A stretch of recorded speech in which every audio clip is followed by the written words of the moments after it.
Why the Kenyan government will have hard time saving Margaret Nduta from Vietnam. So let me take you back to the story. Margaret Nduta is a Kenyan woman. She was scheduled for execution in Vietnam. It's called a death penalty for drug trafficking charges. She was arrested in July 2023 at it's called Son International Airport in Vietnam City. So here's where the authorities discovered over 2 kilograms of cocaine, and then it was concealed in a suitcase.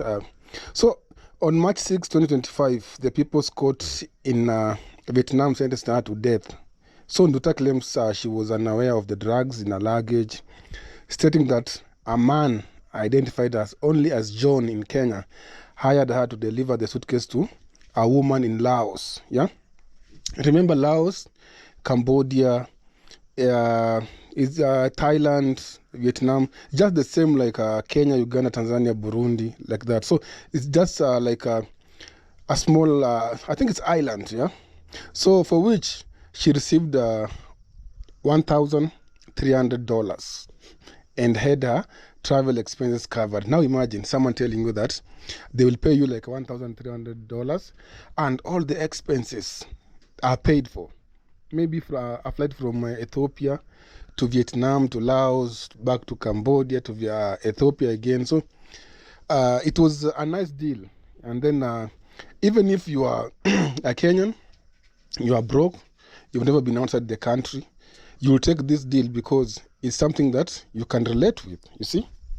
So it said that this lady was supposed to go to work in Saudi Arabia, but the agent that took her in, the agent that did a medical report, took her through Kenyan-Ethiopian border via bus, and then she took a flight from Ethiopia to where she was taking the drugs. You see, you find that she was, I think, misadvised, or it's something that she has been doing, or maybe it was first time and she didn't know what's going on. So for her, she was after money. So the thing that is going to happen now, I think our sentence, they're going to push like 2 weeks before they listen to our Kenyan government. And then first, there's no Kenyan embassy in Vietnam. So this one, they could not even negotiate to transfer maybe Margaret case to Kenya.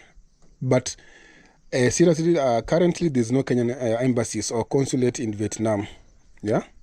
And then according to the laws in Vietnam, the nature of the crimes that Margaret Nduta has allegedly committed have severe penalties, making it difficult for Kenya to intervene. So you find that these formats have been continually applied in Vietnam. So there are like 5 penalties, maybe flogging, and then cudgel penalty, and then servitude or exile or death penalty. So Nduta got death penalty.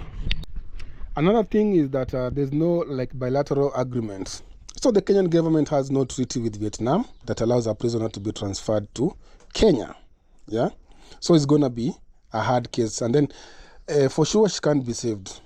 The same way Kenyans in the Middle East face the wrath of the law when they're in the wrong. We find that even Nduta committed a felony, but they could also dig deep and bring down the syndicate. But we find that right now, I think it's over. It's over. Even if the Kenyan government tries to bribe those officers, because Kenyans were known for corruption, but I don't think they can do anything. It's over. So if the government has no treaty with Vietnam, it's so hard to help these Nduta ladies. So, for example, remember this guy who's been under DCI custody after ingesting cocaine pellets, which were recovered by doctors from his rectum, and another stuck and probably burst in his small intestine. Remember this guy? He was all over the news. So he was residing at an Airbnb in Westlands, as reported by the DCI. And he was bound for Saudi Arabia through Addis Ababa. So there's something with Addis Ababa Airport. I think Addis Ababa is Bole. Bole Airport, I think they buy the... I think... Let me not say about it. So there's a serious hard drug syndicate in Nairobi, and it's dealt by blatant individuals. So Ethiopia is a prominent route for drugs export from Nairobi. So Nairobi is seemingly a vast source of contraband drugs and substances. Now, if you think I'm lying, now emotional battalions, can you advise the DCI on how to handle this case? Because he's American. The same way you guys are saying that the Kenyan government should talk to the Vietnam government so that the Nduta and the Nduta girl be brought back to the country and be prosecuted in this country. So it's going to be hard because every country has their own law. Yeah. If you mess with their law, there are some consequences that you will face, because even in Germany, you find that if you are faced with this kind of situation, you're going to be deported, or you're going to go to jail and then you get deported. Because this guy, he was caught with drugs weighing 57 grams. And then the exhibit was seized and documented. So the doctor also confirmed the presence of an extra pellet stuck in a suspect's small intestines, and medical help is being offered to have it removed. So detectives have since established that Tyler Roberts, it's called Tyler Roberts, he was temporarily residing at an Airbnb in Nairobi Westlands area and was due to board Ethiopian Airlines at 6 p.m. on the day he was taken ill. So he was to travel to Saudi Arabia through Addis Ababa.